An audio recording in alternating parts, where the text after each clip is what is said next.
Coming up, the future of America's economy and influence.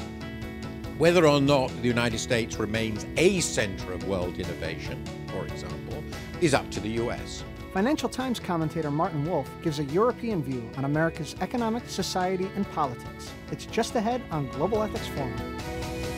Currently, he is the Associate Editor and Chief Economics Commentator at the Financial Times and writes a weekly column on the world economy. Martin Wolf is often referred to as the world's preeminent financial journalist. Always a writer with the ability to make you think, whether you are in agreement or otherwise. The bottom line is Martin Wolf is always wise, always thought-provoking. If you look at the future of the U.S. in the world, it's going to depend on how successfully it manages, first and foremost, its economic and social challenges, and second, what happens in the rest of the world relative to the U.S. Now, in the 20th century, the United States became a uniquely dominant world power. It had, from about 1880 or so forth, the world's largest economy, and as it still has today. It has had, and this is very important, I think, the world's highest income per head for a very large country. It had, this is more difficult to argue precisely the time, but roughly from the same time on, far and away the world's most innovative economy. It has been the provider of the world's principal reserve currency since the First World War. It has been capable of providing, and since the Second World War has been the provider of the world's largest import market. It was capable before that, but US protectionism in the interwar period made that impossible.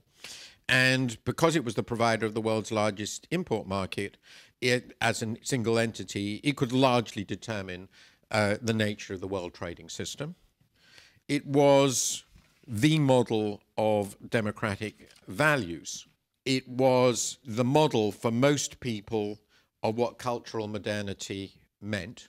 That goes all the way back to Tocqueville. That's his main point. He was trying to identify what a truly democratic polity would be, a post-aristocratic polity would be, and the US has defined that for most people for most of the last, certainly the last 60 or 70 years. It was the shaper of the world system. It was a uniquely capable creator of alliances. And of course, last but not entirely least, it was the dominant military power. And those assets together have allowed the US to shape the world in an enormously large number of different ways to a quite extraordinary degree. And I think it would be fair to say that in very large measure, it has created what we think of as modernity. Now, the question that I want to address is how much of this can plausibly survive in the 21st century, and what the US and what the rest of the world is likely to do about it. So, first of all, the things that the US is really quite unlikely to retain of that list in the course of this century, and possibly rather sooner.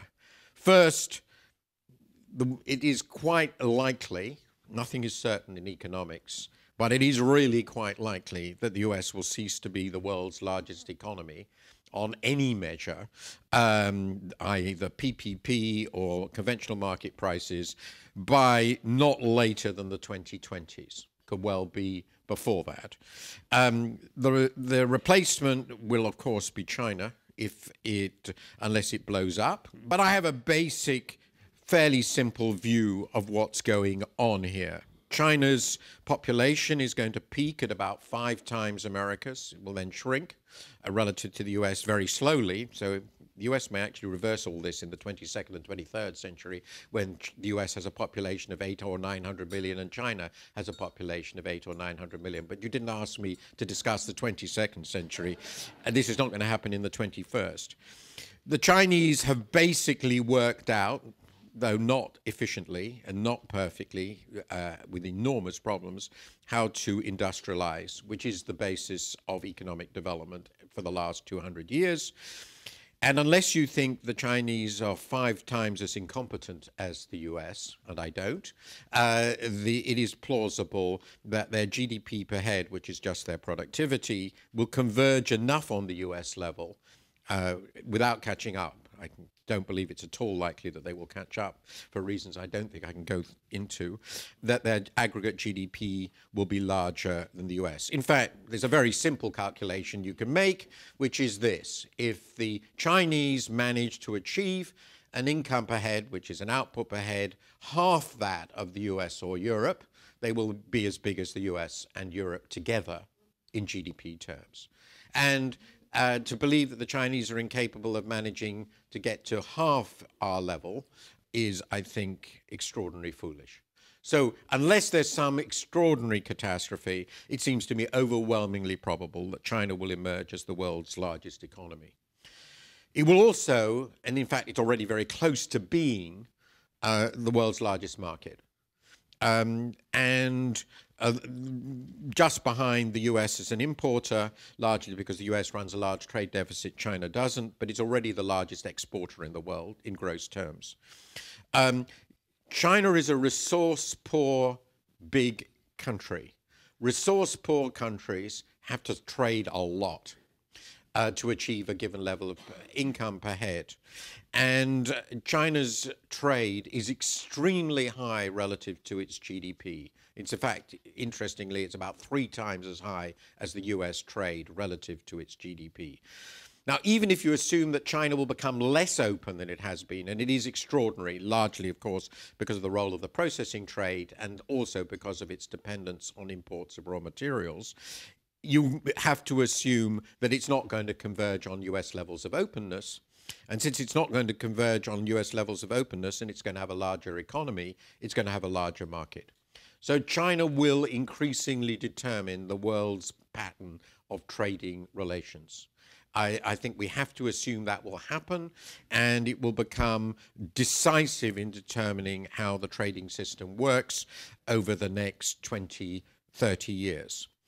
The third area where it seems to me there is a question, but here it's a much more complicated question, is whether the US dollar will remain the world's reserve currency. Now, I've involved in a bet with a friend of mine whose work you, I hope, are familiar with because it's very provocative and interesting, an Indian economist called Arvind Subramanian, who works at the Peterson Institute for International Economics, formerly at the IMF and the WTO, a very rare combination. He predicts that the renminbi will emerge as a dominant world reserve currency by the end of this decade. And I believe that it's almost inconceivable for 2 related reasons. The first is that the Chinese won't want it, and the second is that the rest of the world won't trust it. The Chinese won't want it because they know that to generate a true reserve currency, what you have to provide is an open system. If you want to have a reserve currency, it has to be absolutely liquid. And to be absolutely liquid, you have to be absolutely convinced you're not going to get caught behind exchange controls. You need, in other words, a fully convertible currency, which means a fully convertible capital account. You need a commitment by the country concerned to that openness, a credible openness. You need a commitment, obviously, to preserve the value of that currency, at least no worse than competing currencies. And you need, of course, a deep, liquid, and safe capital markets, or capital markets.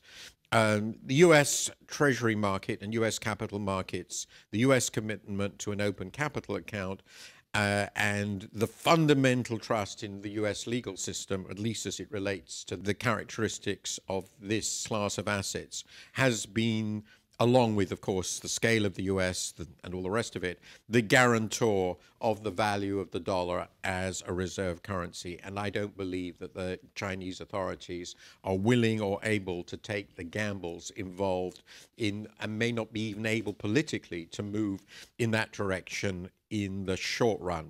And there is an additional factor here, which I haven't yet mentioned, but is central, and you will understand, which is once your currency is owned on a gigantic scale abroad, as the US is, you lose control over your own capital markets. There is a fundamental loss of control over your own capital markets and financial system if an enormous proportion of the assets in play in that market are actually foreign owned, unless you want to break that link and so destroy the credibility of the reserve currency. And my view is that loss of control will be truly terrifying to the Chinese. The control over the financial system is the most important economic lever they have over their economy, and they won't risk it. So my conclusion then is on these straight economic issues, the US will cease to be the world's largest economy. It will cease to be the world's largest market, but it may, for a very long time, continue to provide the world's reserve currency. Providing the world's reserve currency when you're a declining part of the world economy can be a very, very uncomfortable position to be in, as the British know. But I think it is likely to be the case that the US will remain the center of the world financial system. Now let me turn to the other areas of where the US, I think, still has the potential to remain extraordinarily potent. Whether or not the United States remains a center of world innovation, for example, is up to the US. It is clear that other countries, particularly China, are investing massively in building up their research capabilities, their university systems, and so forth. But the US has a very large and effective entrenched system of research. It has the world's dominant universities, of course, and continues to do so. And it has historically had an extraordinarily successful capacity to import the world's talent. In that regard, I think much more capable of doing that than China would be, for example, for very obvious reasons. The cultural influence of the US, again, is, I think, potentially very, very powerful. The one thing that is pretty clear, it seems to me, is that the basic assumption of most Americans in my lifetime, indeed most Westerners, that the democratic model based on individualism, the market economy of some kind, and a democratic political culture retains extraordinary attractiveness in the world. And there is no serious ideological rival, in my view. As long as we retain our fidelity to these fundamental values, they will retain their influence on the world. Of course, the more hypocritical we are about it, and not infrequently we've been very hypocritical about it, the greater the danger that the values will retain their potency, but our influence will be seen as malign. And that's a big set of choices for the United States in relationship to the world. And that, of course, links to my next and closely related phenomenon aspect, the attraction of the US political model, and by which I mean the model of democratic political discourse. There's no great secret that a lot of people around the world look at China and think these guys know, as in the famous quotation about Mussolini, how to make the trains run on time. I've always taken the view that in the long run, democracy is the most effective system, but the long run at the moment looks rather long. I think there is every reason to expect, certainly compared to China, that the US has the capacity, again, if it wishes to retain and develop a working system of alliances built on reasonably deep trust with other countries. And this is not just Western countries, it will include many Asian countries. The most interesting future alliance by far is, of course, between the US and India. And the ability of the US and India, both prickly countries very well aware of their present and future status to retain such an alliance built on shared values is going to be, in my view, as important for the 21st century as the alliance between the US and Europe was in the 20th. Provided the US maintains its innovative capacity in business and science and technology, in culture, the credibility of its political model, its political alliances, I think it has the capacity to remain the single most influential, no, not absolutely dominant, shaper of the world system in the 21st century.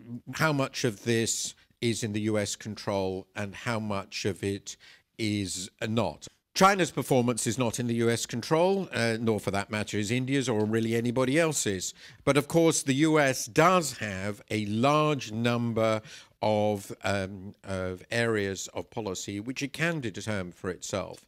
The nature of its culture, the nature of its openness to the world, its support for its own innovative system, its openness to ideas, the preservation of a stable and workable democratic political system, its role as a leader of alliances, its credibility as a moral force in the world are all areas of policy, values, and society that are for the US alone to determine. It seems to me, as an outsider, that a lot is going to be determined by the outcome of the following three related things. First, how the US manages to get out of what I have referred to as its current contained depression, which is where I think the economy now is. I believe the adjustment process is required to get to a more balanced economy, which is not dependent on massive fiscal and monetary support, are going to be long and difficult, but they're manageable for the US, much more so than for the Europeans. The second issue, absolutely core, is how the US manages what I would refer to, and I hope you will accept this description, as something close to an internal civil war on the question of what is the nature and the role and function of the US state itself within the US, which obviously is related to profound transformations of the economy, the extraordinary growth in inequality, the relative failure to improve the lot of vast proportion of the American people, the associated decline in the educational system, and so forth. And related to that, of course, is the workability of the democratic system itself and its ability to resolve the obvious problems it confronts in terms of managing the public finances, managing while preserving what I see as the essential infrastructure of a modern state in the areas that I have referred to. For example, the ability of the United States to retain a world-class infrastructure and to preserve a world-class support system for its scientific research community. And ultimately, therefore, the status of the United States in the world system, viewed from the point of view of this European, despite the extraordinary transformations which are inevitably going to occur in the world as a whole, are going to be for Americans themselves to decide. Thank you.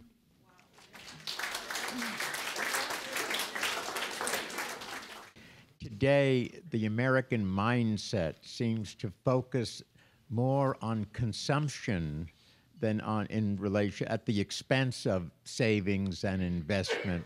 How significant do you feel that imbalance is, and is it likely to change? Yes, this is clearly correct. Consumption as a share of US GDP reached extraordinarily high levels before the crisis, as did consumption as a share of household disposable income.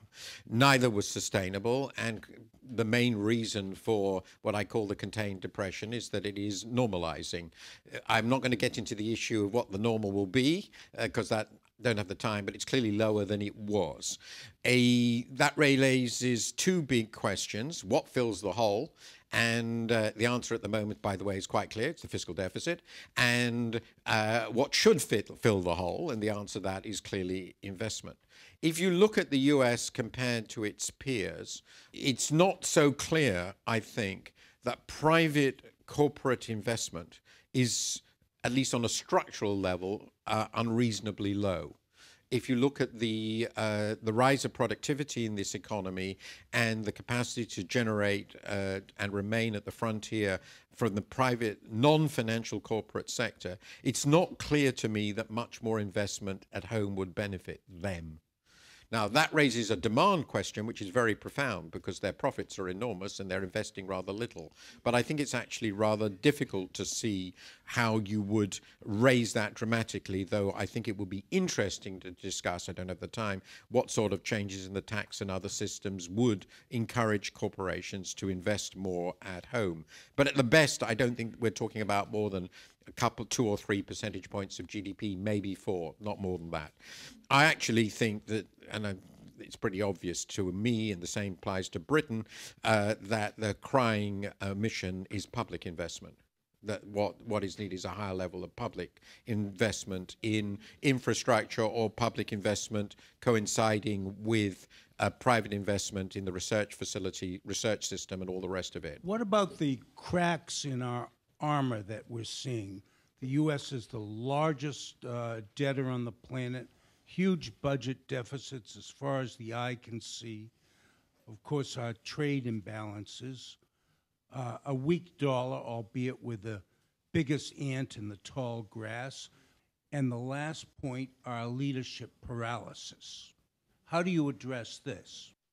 Something quite strange has been going on, obviously, strange to me as an outsider, because it has always seemed to me that once we've got into this age of global catch-up, in which the know-how of the Western world was essentially disseminated throughout the world by Western corporations and by other means, which we have, I think, rightly accepted, even promoted, that this would inevitably create very large internal political pressures.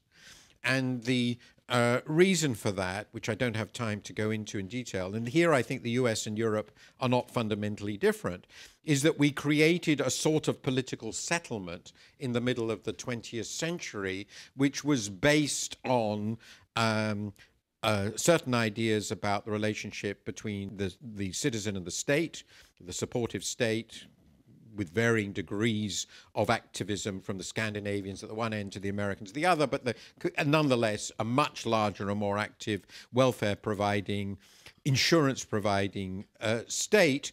And that went, of course, along with and coincided very happily with a period of very successful post-war industrialization and a wide share of the economic fruits. Now, when we moved into this new era, the logical thing to my mind, given that there were going to be some very large winners from this and a lot of losers, that you had to actually think intelligently, in my view, of a more active state to make sure that the benefits of this enormously potent globalization force were not merely widely shared on a current basis, but you did everything in your power to ensure that future generations will be equipped through infrastructure, through education, and all the rest of it, to share in those benefits. Otherwise, there was a very large danger of creating within our society a relatively small number of immensely successful people who had very little interest in and engagement with the majority of the people who were actually getting worse off. That was a likely outcome of this stage of development.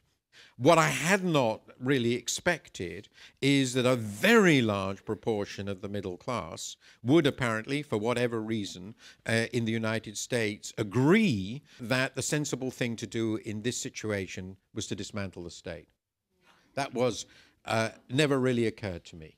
And of course, the consequences of that are going to be, without the slightest doubt, we know this, we can see it in Southern Europe, the rise of populist politics. And the populist politics will be xenophobic in many different ways.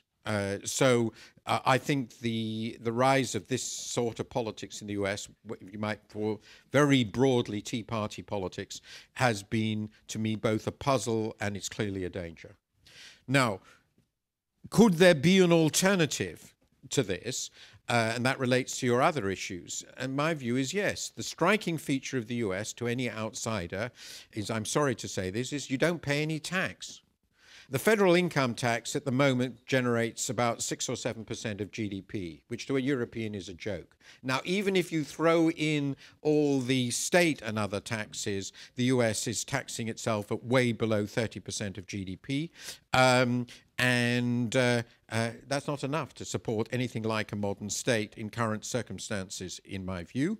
And of course, it does so through a wildly, insanely inefficient tax system on so many different levels. I can't even begin to talk about it. You have legislated some extraordinarily expensive welfare programs without being willing to raise the taxes on the people who have the money to pay for it.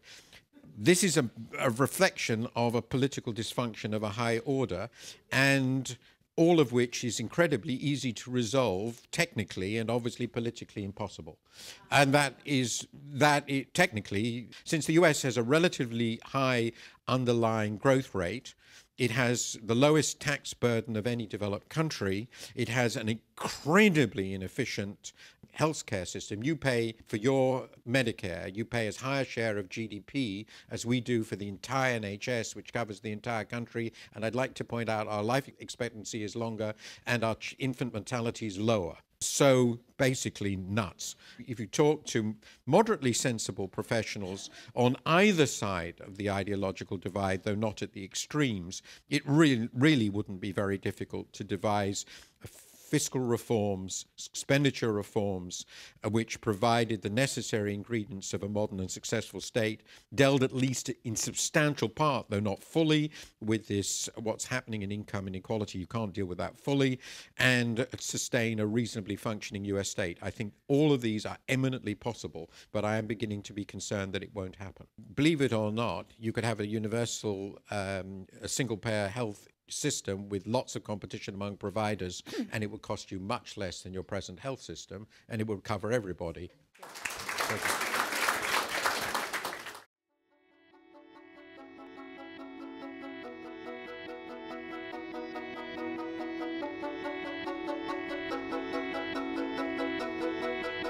For more on this program and other Carnegie Ethics Studio productions, visit carnegiecouncil.org. There you can find video highlights, transcripts, audio recordings, and other multimedia resources on global ethics. This program is made possible by the Carnegie Ethics Studio and viewers like you.